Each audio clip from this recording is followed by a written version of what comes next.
Hello and welcome. Today, we are jumping right into a really huge moment in pregnancy, the 10th week.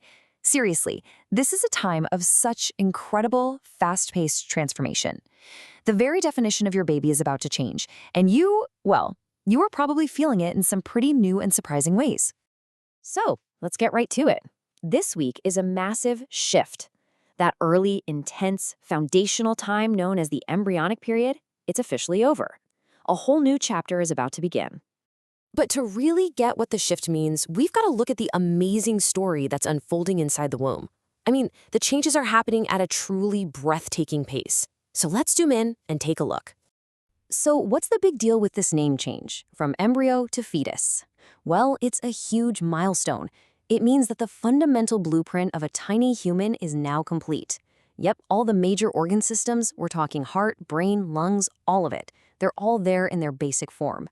This is so important because it means that super vulnerable period for major birth defects is now coming to a close. The foundation has been laid. It's honestly mind-blowing to think about how fast all this is happening. We're talking about tiny, complex details popping up every single day. The diaphragm, the muscle that's going to power every breath after birth, is taking shape right now. Wrists are getting flexible enough to actually bend. On the feet, what used to just be little paddles are now separating into individual toes. And get this, the eyelids have fused shut, and they're going to stay that way for months. It's like a built-in natural protective shield for those developing eyes. And this just shows you the growth in just 1 week. Look at that. On the left, that's 9 weeks, and on the right, 10 weeks. You can really see the change in shape and form. The head's more rounded, the arms and legs are more defined. It is a massive leap in just 7 days. And just to give you some perspective on that growth, by the end of this week, your baby measures about 1.2 inches or 3 centimeters. That's from the top of their head to their little bottom. All of that incredible, intricate development is packed into that tiny frame. And there's another major system upgrade happening. A new life support system is coming online. The placenta, which has been growing this whole time, is now finally developed enough to take over the crucial job of providing all the oxygen and nutrients. It's officially in charge for the rest of the pregnancy. Okay, so with all this going on inside, it's no surprise that it's starting to have some very real effects on the outside. So let's switch gears from the baby's journey to yours and talk about your body's new reality. You're probably noticing some physical stuff by now, right? Your breasts might feel fuller, a little more tender, which actually makes this a perfect time to get a professional bra fitting. And a quick tip, try to avoid underwire bras for now. They can sometimes dig into that sensitive developing tissue. Oh, and here's a little heads up. That hormone, progesterone, it tends to relax your urinary system, which can make UTIs a bit more common. So just be on the lookout for any symptoms like stinging or pain. Now let's talk about a really weird and fascinating part of pregnancy, cravings. Sure, we've all heard of pickles and ice cream, but sometimes they get a lot stranger. A craving for things that aren't food, like chalk or even coal, is a real condition called pica. It could be your body's way of saying it's missing a certain nutrient, so it's definitely one of those things you want to bring up with your doctor. And while we're talking about what you're putting into your body, this is a super important time to focus on your overall nutrition. Staying hydrated is key. Fruits like melon are amazing because you get water and folate. And hey, if you're vegetarian or vegan, you just want to pay a little extra attention to getting enough protein, B12, and zinc from things like beans, nuts, and fortified foods. Right around now is when you'll probably have your first big prenatal appointment. Sometimes it's called the booking appointment.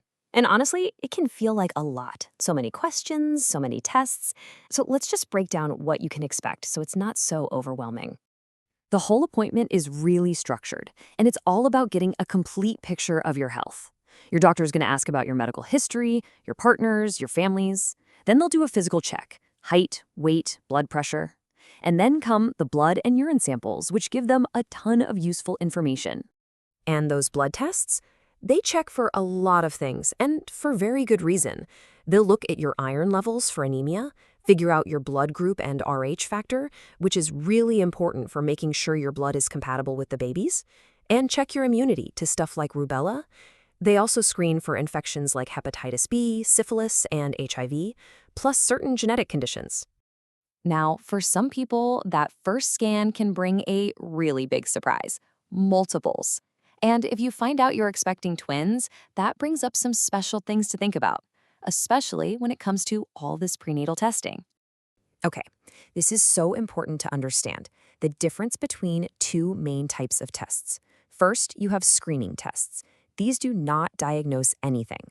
All they do is identify your risk. So a screening test might say there's a 1 in 200 chance of a certain condition.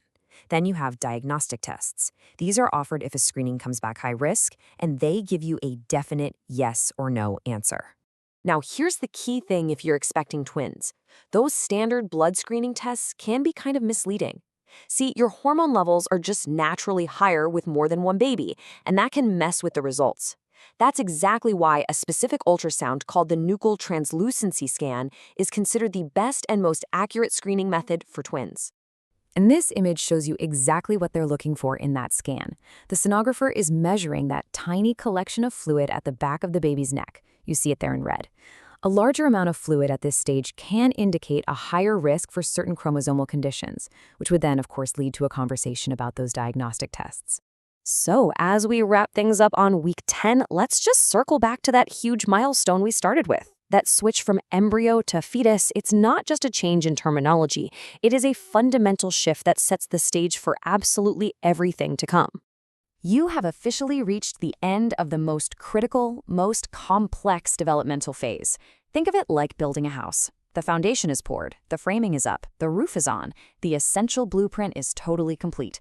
The really delicate, complex construction work is done. From here on out, the whole game changes.